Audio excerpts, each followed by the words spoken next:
Hello, everyone. We are back with one more episode of Chinet.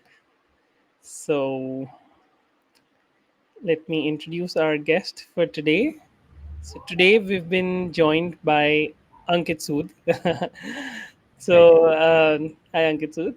So, Right. just How are some you? background. I'm doing good. I'm good, doing good. So, I'll just give some background, your background to the listeners, and then we can start.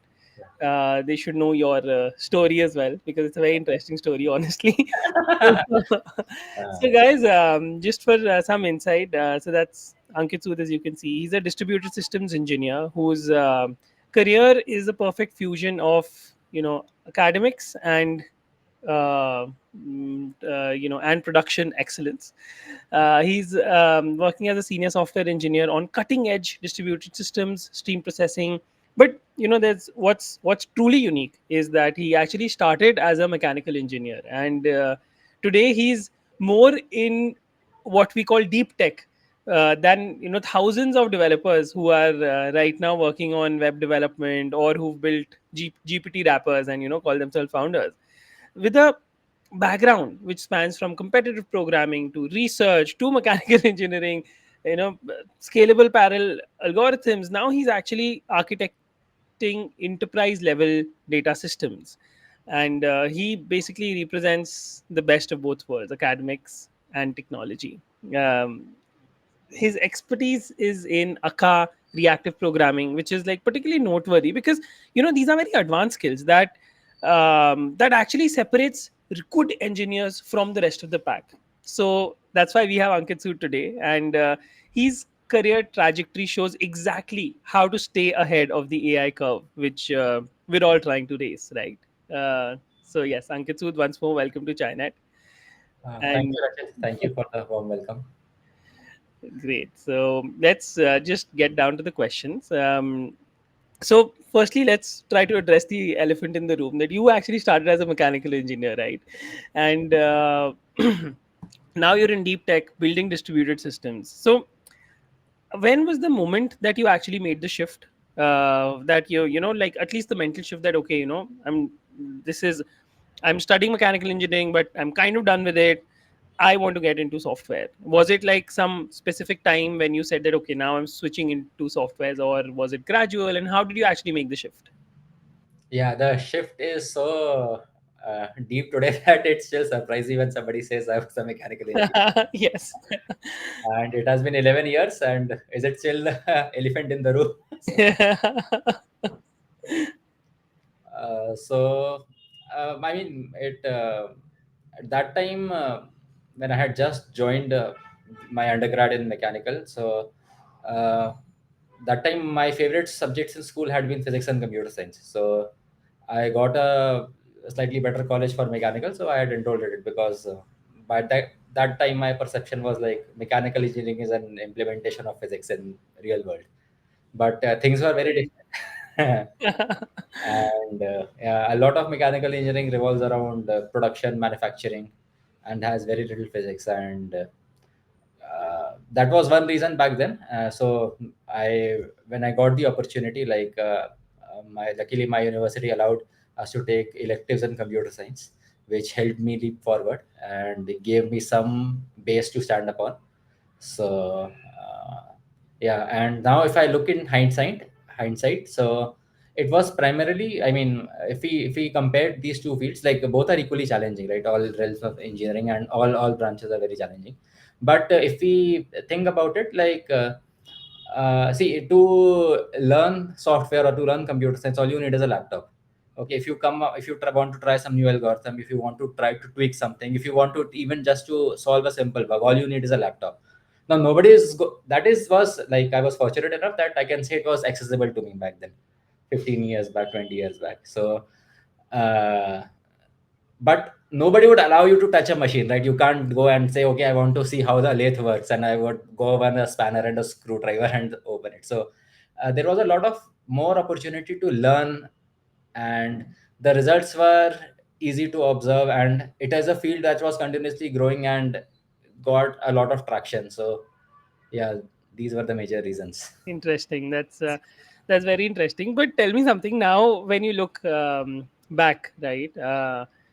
Right now with the whole AI, AI tornado which is coming, Yeah. do you think that it's actually it's given you an edge, or like moving into AI, or let's say mechanical engineering in general, has it given you an edge to stay ahead of the AI curve, or do you think that if you would have stuck to mechanical engineering, you would have been more AI resistant as a professional? Okay, so I mean, if we think of AI as somebody capable of performing some tasks which humans could earlier, so Right, mechanization and automation in mechanical is pretty old. Like it happened decades earlier than what we are seeing in software industry today. And back then, like 15 years back, there were not so many R&D opportunities in mechanical engineering, especially in India. right.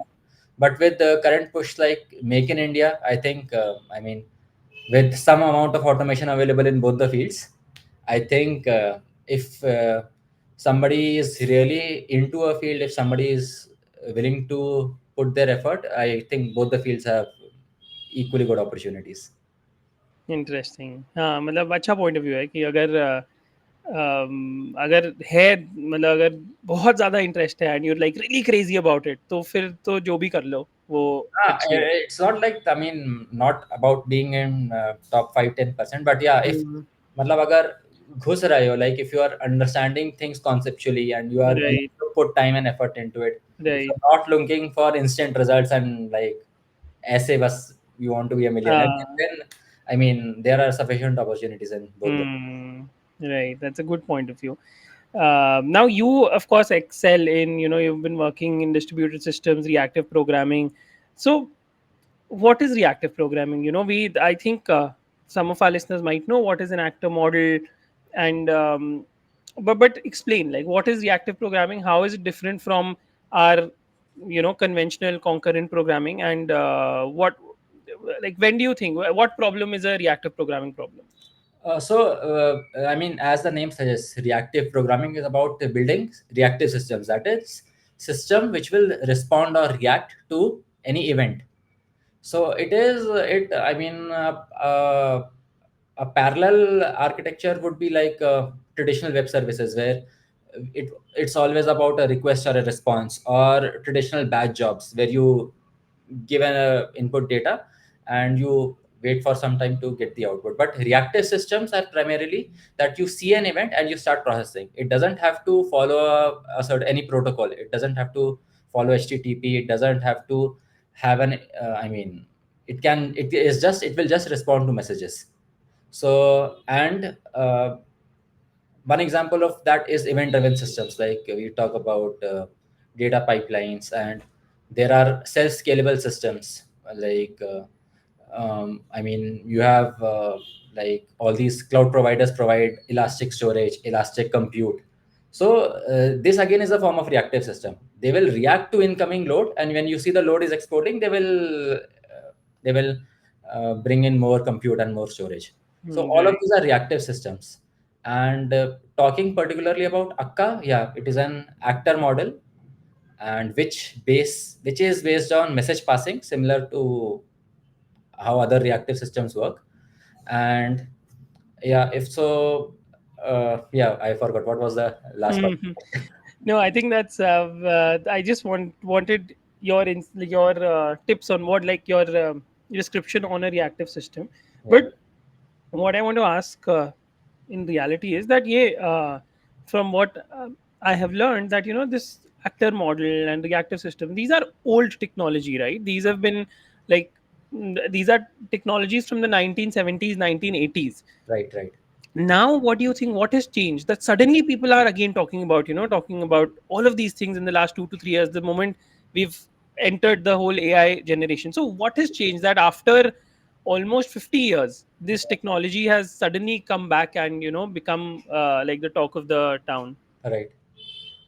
Yeah, so yeah, you are right. Like the first academic paper on actor model was published in early 1970s, and yeah, and that is how things have been like for whole of the tech world. Like they somebody, I mean, if it's an academic topic initially, and then as and when the need grows and when people have sufficient infrastructure, industry adopts that.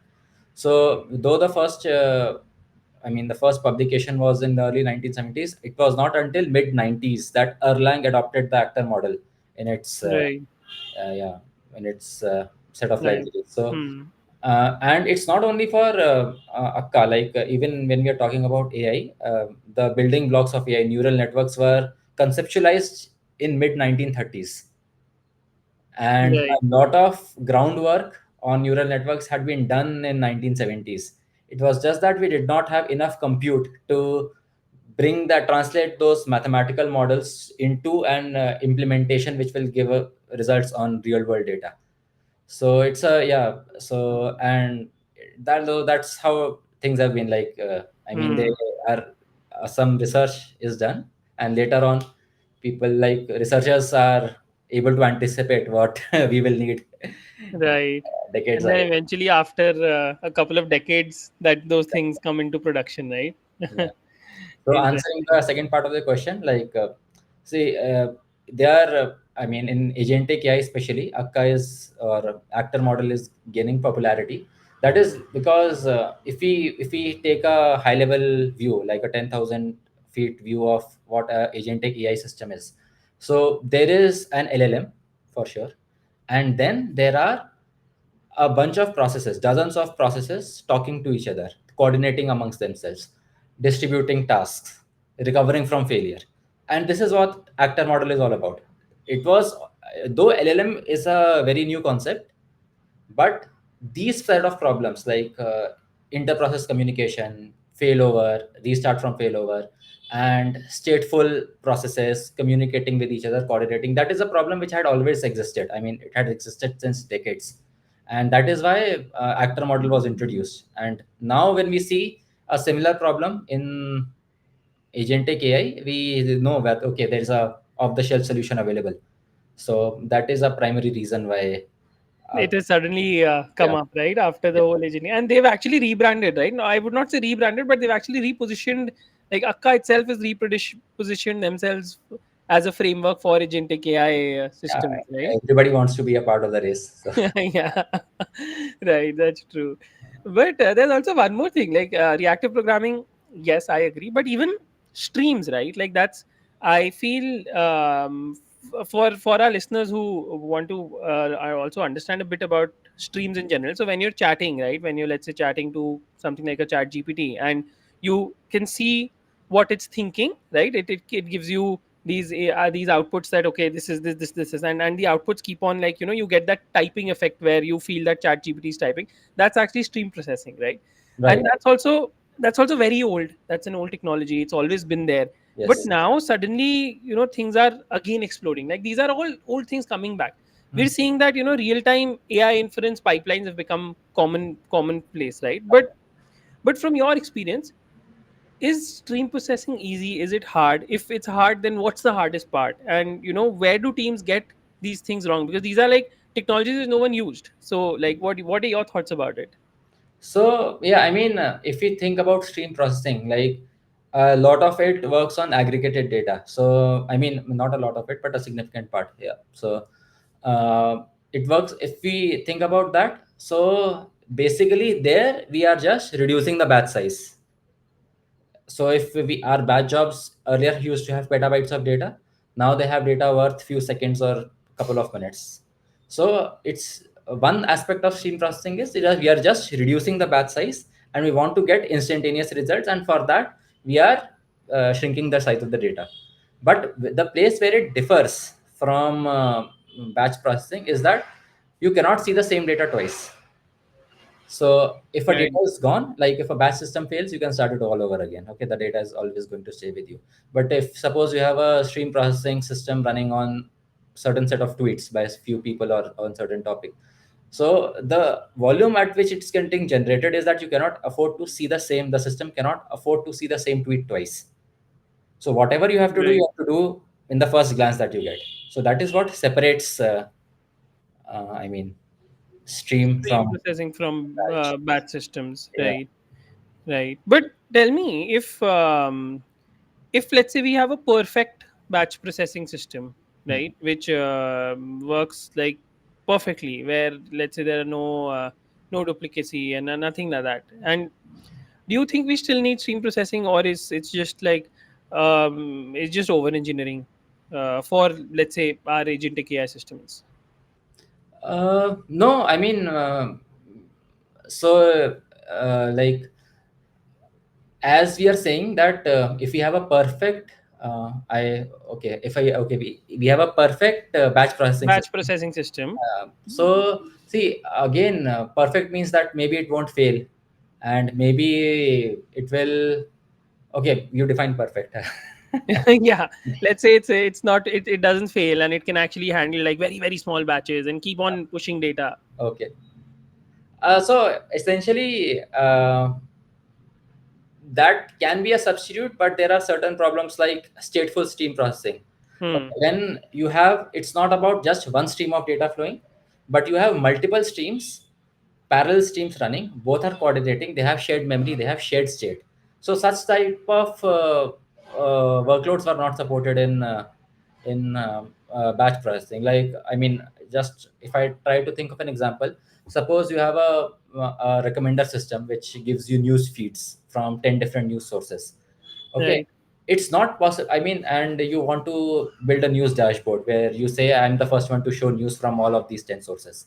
So it's not possible for you to I mean, you would want to remove duplicates. Like, if suppose two news channel have exactly the same news, though you are covering the same topic, but you won't want to show the same news choice, that is redundancy, right?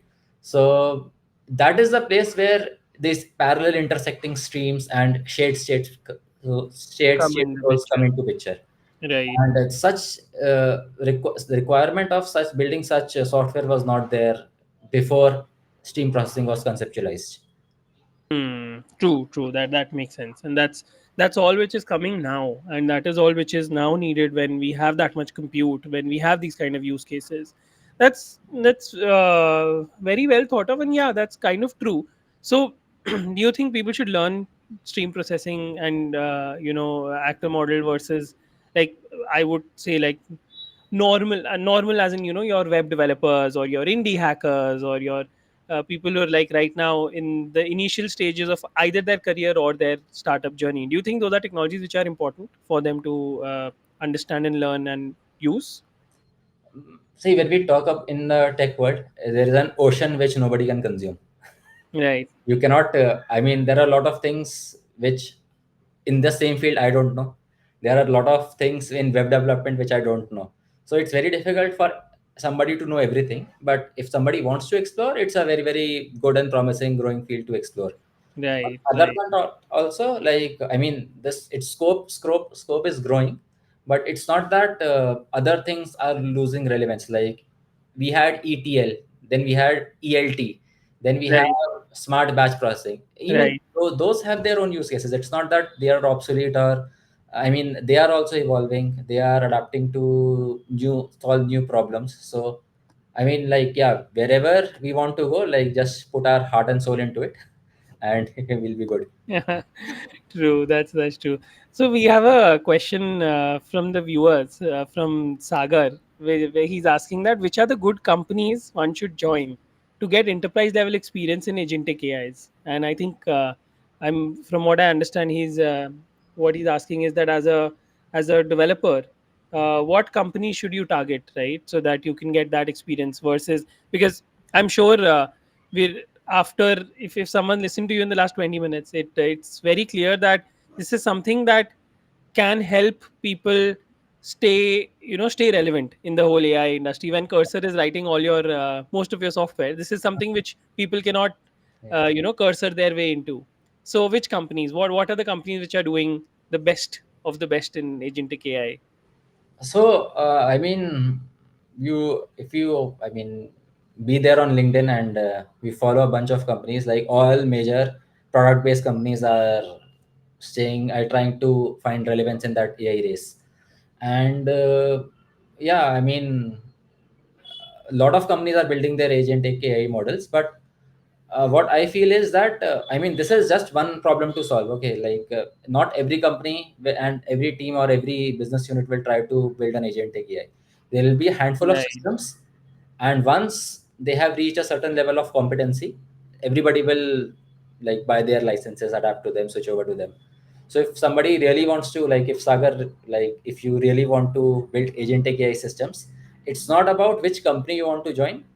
You target companies, like maybe a lot of companies are building, so you target those teams. I mean, when you apply, don't apply for a company, apply for a product, apply for a team. Hmm. Because companies are all businesses, like whatever they Right. find revenue and they'll jump in there, like yeah. But a lot of them are jumping into agentic AI systems, and if you want to build one, then target a team which is doing that, because joining a company might not be sufficient, right? Every company there might just be a couple of teams working on it. Right. So Right. always target team and That's project. Yeah. That's interesting. But do you think this is like not from Sagar? But I'm just wondering that do we even have options anymore to decide what teams do we join, or like what's the job market scene out there? Is it like is it as brutal as we see on LinkedIn, or it's not that? See, it's a okay. So there are jobs. Okay, it's not that Hmm. companies have run out of jobs. Right. So what businesses do is that if people have been in a role for a long period of time and people don't show a willingness, not just willingness, like enthusiasm to adopt to new things, then they're asked to leave. And it's you talk about any company that is firing, right? They are hiring also. It's not that Hmm. they are firing and the hiring is free, is frozen. Market capitalization of all companies is going. They are picking Right. up more projects. They are getting into, they are trying their hands all out to get ahead in the AI race. And for that, it's not Hmm. only the AI scientists they need. They need backend engineers, they need data architects, they need web developers, they need everybody. It's Right. not that we have to have that mindset that okay, like it's not the time then we can get into a job and relax for the rest of our lives. Okay, it's we have to be at the front foot throughout, as long as we intend to True. stay relevant in the industry. True. True. True. So you're saying कि मतलब jobs तो हैं basically, Jobs are market उतनी बुरी नहीं है जितना लग रहा है, लेकिन हाँ मतलब अब आपको रेलेवेंट रहना पड़ेगा to relevant. Be able to. हाँ, बात ये भी है, अगर मतलब if I am laid off and if hmm. I think that I have been, I mean, some injustice has happened to me, then I right. will shout more. या। If I'm fair happy, enough. I'm occupied with my work, I have professional responsibilities, I have to hmm. come here and talk to you, then I'll not bother to comment on those posts or say that no, everything is good. Fair enough कि मतलब जो negative जो negative फैला रहे हैं वो तो ज्यादा निकल रहे हैं, बट नहीं, हाँ, वो नेगेटिव ज्यादा आ रहा है। फैलती बट है। हाँ, कोई आके कमेंट नहीं कर रहा कि नहीं नहीं जॉब है, मेरी तो जॉब है, ये कोई नहीं करने वाला आके। हाँ। नहीं, अगर जॉब पोर्टल्स भी आप देखो तो हाँ। It's not that they have dried up. Like it was 5 years back when COVID hit. Yeah. That So time it's there were better no than jobs. it's better than COVID today. Yeah, it's Like better than COVID was worse. so COVID But was far worse. People right, did not know, companies did not know whether their businesses would survive, how would this new world shape their businesses. But right. now everybody's running fast. So, True. yeah, Great. So we've got a very engaged audience, Ankit. We have one more question from Yaduvir. yeah. He's asking that companies are expecting to get two times or even three times the speed for new development and for bug fixing using tools like Copilot, Windsurf, and all of these things. Mm. Um, but yeah, this is a very interesting one. What is your take? How realistic it is? Because you can maybe do it, but in the end, you end up producing more bugs. Is that not the fact? Uh, Bug fixing, no, debugging still remains one of the harder skills for humans as well as AI. Right. And see, for me, what I mean, even I use AI tools for work, but they have reduced a lot of time which I used to spend going through Stack Overflow. Uh, Right. Unfortunately, nothing more than that.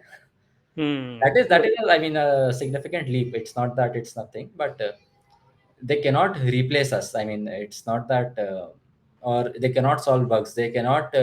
They might be good at writing standalone codes, a few hundred or maybe 1,000 lines of code, but when it comes to having context of the entire software systems, like Hmm. how you make change in one service and how it reacts the downstream Right. flow, that they, I don't think. I mean, if I don't think there is any agentic AI system which is capable of doing that. So Hmm.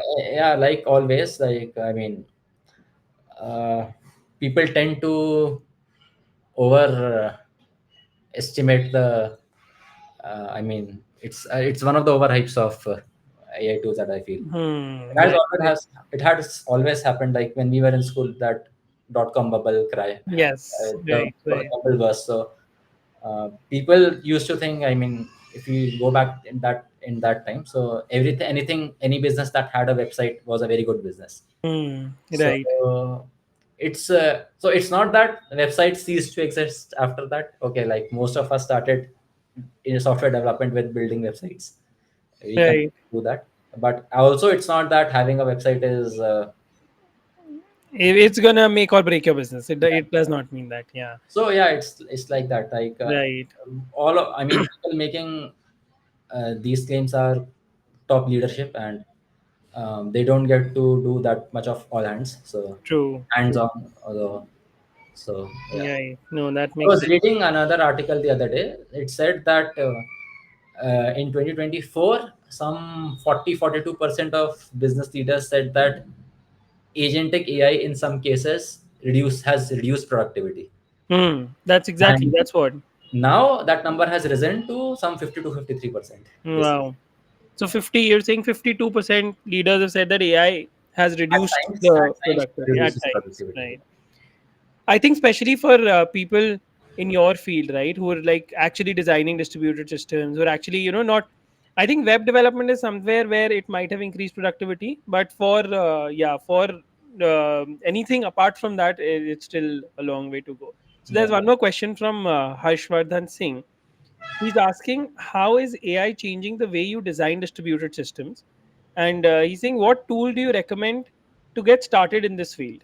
So, as a, let's say, as a as a fresh pass out or as a final year student, how does someone get started in distributed systems? So, the way AI is changing the design of distributed systems, I think uh, design is not getting that much impacted. Just that you might be able to introduce agentic AI flow in distributed systems to automate or get more insights into a few tasks. Other than that, there might be, but I haven't come across any such major change in the way these systems are getting designed. Right, So, and if you want to get started in the field, so uh, again, I mean, the first basic thing is to get the concepts very clear. Like, ultimately, everything is built out of the basic computer science concepts which we learn in college.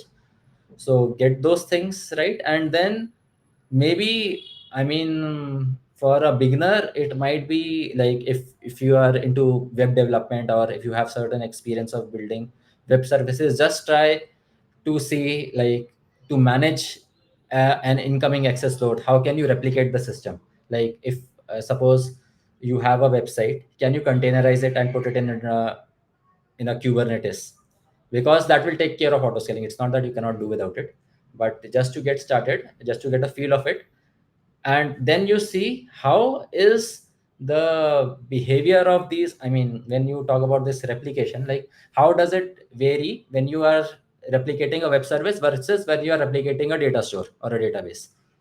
right, So yeah, start slow, like, but I mean, yeah, that's how we figure out. There is no known path to it. right. We start walking, we hit hurdles, and True. then And then you try to basically fix those hurdles. start small. Like, whatever you are trying, whatever you are building right now, just try Hmm. to scale that up. Scale Right, that up, scale every component up, and you will realize every component faces different hurdles while right, scaling, right, while replicating, while sharding. Yeah. right. No, fair enough.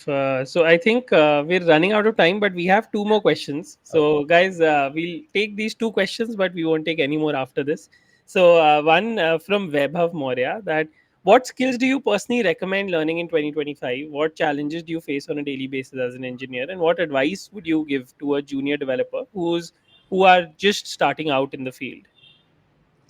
So skills is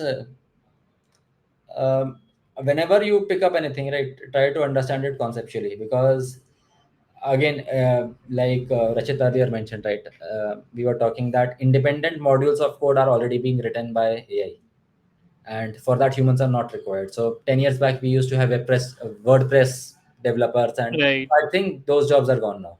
Yeah, I made my first when I was in, I think, first year college. I used to build WordPress websites for the shops around my college. So I Right. made my first money as a WordPress developer. Yeah, yeah. You can still learn something out of it, but yeah, nobody is going to pay you now for doing it. Yes, I'm sure.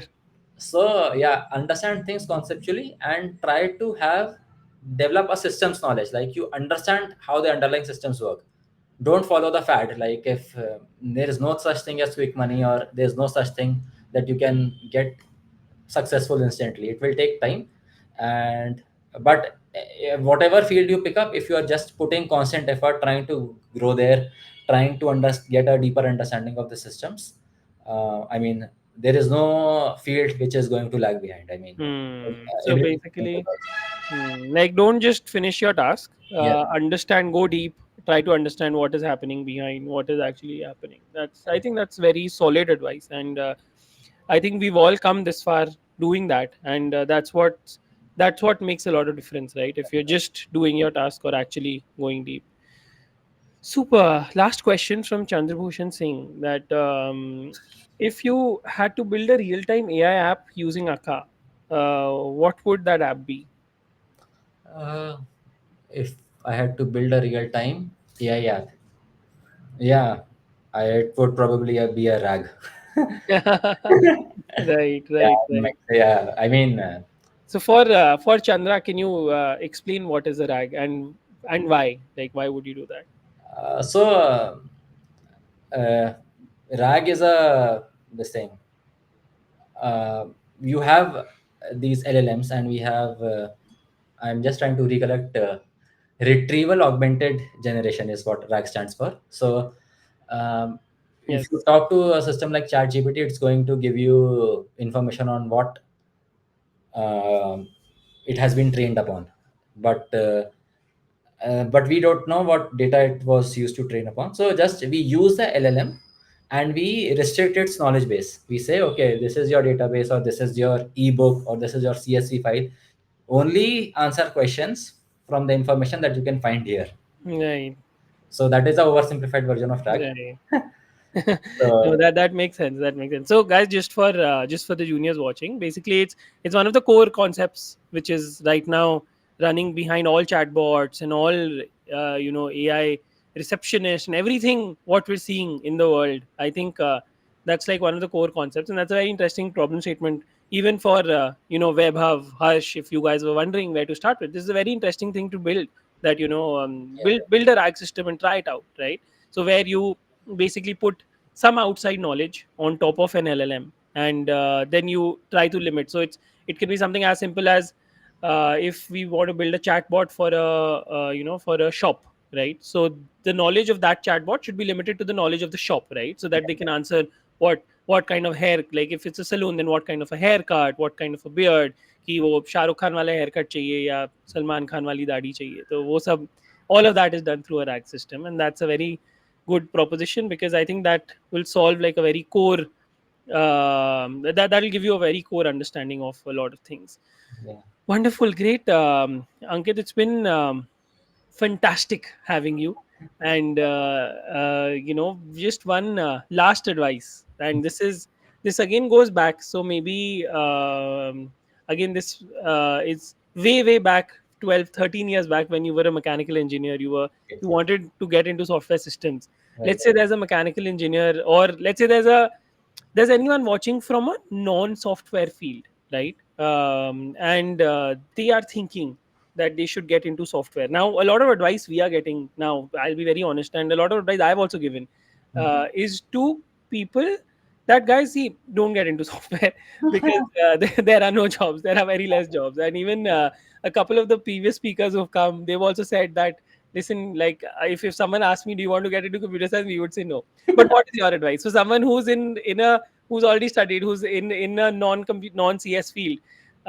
Should they get into software now? And if yes, what should be like the paths they should follow?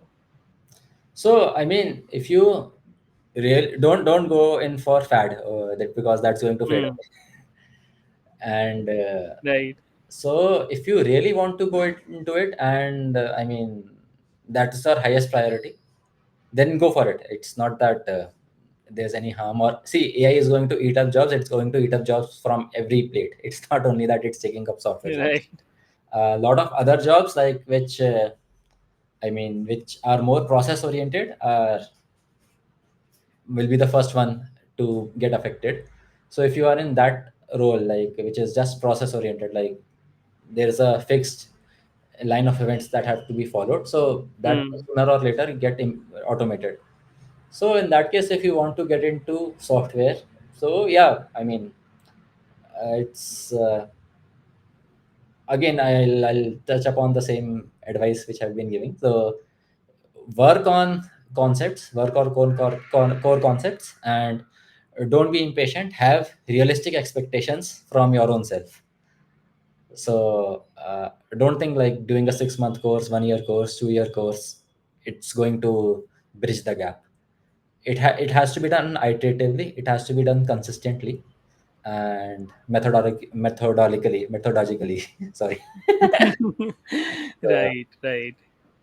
No, so that's solid advice again. That if you're in any field where you're following some sort of a process, then there's a very strong chance that it'll be automated. Be it computer science, be it mechanical, be it any other field. That's very true.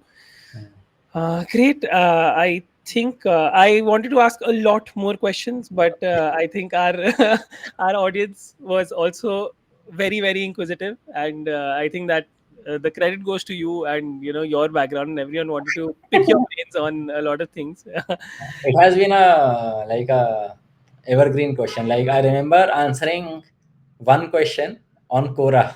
Uh, Right. I got into post graduation, and that is still getting used. Right. Yeah. You should make some Reddit posts around that as well. I think those are very I think there's interesting. a lot of open advice, and a lot of people have done that after me and before me as well. So, yeah, a lot of advice on open forums is available. Yeah. True. But yeah, but very inspirational and amazing where you've got. And thank you so much for giving all of us your time today. Okay, And thank you for having me here. It thank you. was good to talk to you, and it was, Great. yeah, more of a discussion. So, Yes, of learning course, for of me course. as well. That's the idea. Great. Thank you, Ankit Sood. Have a wonderful day ahead. Thank you so much, listeners, for listening and for being so engaged with Ankit Sood. That is Ankit Sood, and if you're watching this on LinkedIn, then of course he would be tagged in one of the posts, or you can search him on LinkedIn and connect with him on LinkedIn if you guys need any advice, any mentorship on distributed systems. So he's there. Great. Thank you. All Thank right. Bye bye. thank you.